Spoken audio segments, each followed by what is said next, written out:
સમાનતા અને સ્વતંત્રતા માટે જીવનભર ઝઝૂમનાર બાબા સાહેબના હુલામણા નામથી પ્રસિદ્ધ ભારતીય બંધારણના અલૌકિક શિલ્પકાર, અર્થશાસ્ત્ર અને કાયદાના પ્રકાંડ પંડિત, પ્રખર દેશભક્ત અને મહિલાઓના મુક્તિદાતા એવા સામાજિક સમરસતાના જનનાયક ભારત રત્ન ડોક્ટર ભીમરાવ આંબેડકરને મારા સાક્ષાત નમન.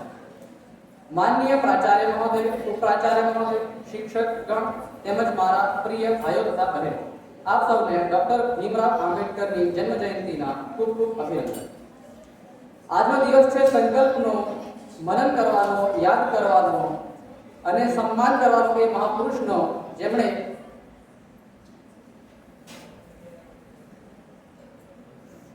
ભારતને અને તેના લોકોને નવી દિશા આપી. આજનો દિવસ એ મહાન વ્યક્તિને સમર્પિત છે જેણે પોતાનું સમગ્ર જીવન દલિતો, વંચિતો અને મહિલાઓના ઉત્થાન માટે સમર્પિત કર્યું. ડોક્ટર ભીમરાવનો જન્મ મહારાષ્ટ્રના મહાર સમાજમાં થયો હતો. તે સમયે મહાર જાતિને નીચી જાતિ માનવામાં આવતી હતી, તેથી તેમને બાળપણથી જ વર્ણ વ્યવસ્થા તેમજ અસ્પૃશ્યતાનો સામનો કરવો પડ્યો. એ અન્યાય તેમના અંદર તેમના વિરુદ્ધ જવાની આગ સળગાવી. તે સમયની વર્ણ વ્યવસ્થાના અનુસાર તેઓ અછૂત હતા. ઘણા લોકોને અછૂત એટલે એવા લોકો જેમની સાથે માણસ જેવો વ્યવહાર ના થાય, કે જેમને અડાય નહીં એવી સમજણ છે. પણ શું તમને ખબર છે કે અછૂત શબ્દ અને અસ્પૃશ્યતા કેવી રીતે અસ્તિત્વમાં આવે? હિન્દુ ધર્મમાં વર્ણ વ્યવસ્થાના અનુસાર 4 વર્ણ છે જેમના કાર્ય પહેલેથી જ નિર્ધારિત છે.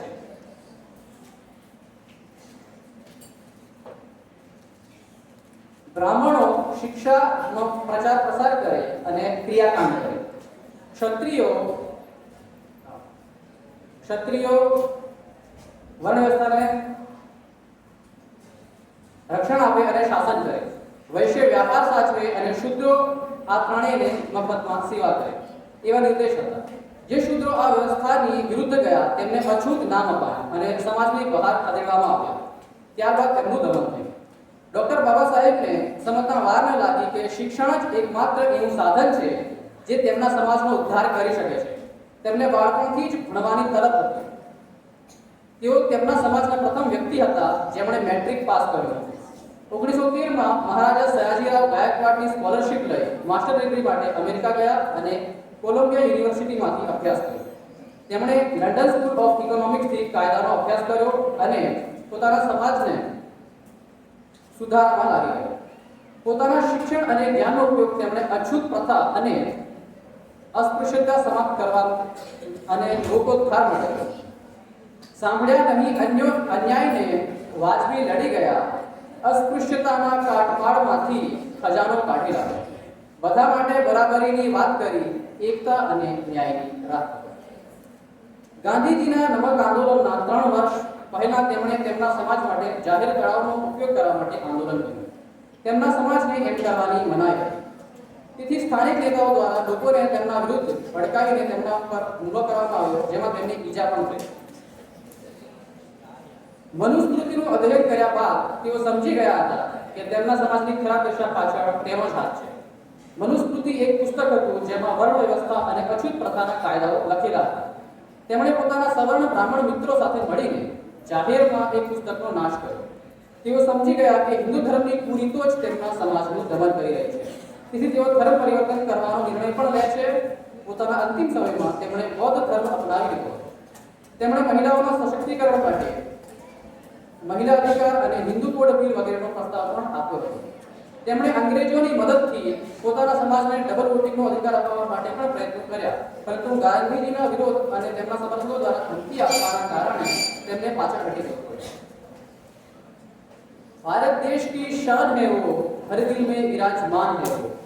भारत देश की शान है वो हर दिल में विराजमान है वो. देश के लिए किए बड़े काम हैं हमारे बाबा साहेब बड़े महान. આજે જે આપણી પાસે સમાનતા, સ્વતંત્રતા અને ન્યાયનો અધિકાર છે તે પણ તેમણે જ અપાવ્યો છે. નહીંતર આ દેશ કેટલાક વિશેષ લોકોના હાથમાં જતો રહ્યો હોત. ડોક્ટર આંબેડકર સિવાય ભારતીય સંવિધાનની રચના માટે કોઈ બીજો વિશેષજ્ઞ નહોતો. તેથી સર્વસંમતિથી તેમને ભારતના બંધારણના નિર્માણ કરવા માટેની પ્રારૂપ કમિટીના અધ્યક્ષ બનાવવામાં આવ્યા. તેમણે ભારતનું સંવિધાન રચ્યું, જેમાં તેમને 2 વર્ષનો સમય લાગ્યો. આ 2 વર્ષમાં તેમણે 60,000થી પણ વધુ ચર્ચાઓ કરી અને ત્યારબાદ ભારતનું બંધારણ તૈયાર થયું. તેમણે કહ્યું કે કાયદાઓ માત્ર કાગળ પર લખવા માટે ન હોવા જોઈએ, પણ તેનો આધાર માનવતાની ભલામણ હોય છે. આપણા સમાજમાં આજે પણ અત્યાચાર, ભ્રષ્ટાચાર, ભેદભાવ અને અન્યાય જેવી સમસ્યાઓ ફેલાયેલી છે. આજના દિવસે આપણે પ્રતિજ્ઞા લેવાની છે કે આપણે ભેદભાવ વગરના સમાજનું નિર્માણ કરીશું, શિક્ષણના પ્રસારમાં યોગદાન કરીશું, અન્યાય સામે અવાજ ઉઠાવીશું અને બાબા સાહેબના વિચારોને આગલી પેઢી સુધી પહોંચાડીશું. બાબા સાહેબનું જીવન આપણને અનેક પ્રેરણા આપે છે. તેમના કેટલાક વિચારો આપે: હું મોતથી ડરતો નથી, પણ મોત મારાથી ડરે છે. વાંચન એ જ જીવન છે, વાંચન વગરનું જીવન જીવન જ નથી.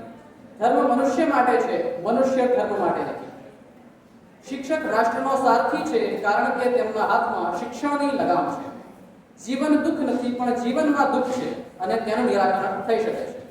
ગુલામોને તેમની ગુલામીનું ભાન કરાવી દો એટલે તે આપોઆપ વંડ પુકાર્યું છે. હું કહું છું એટલે આગમાં કૂદી ન પડો.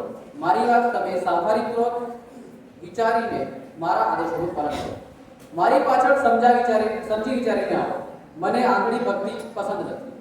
શિક્ષણ એ વાઘણના દૂધ જેવું છે, જે કોઈ એને પીવે એ ગર્જના કર્યા સિવાય રહેતું નથી.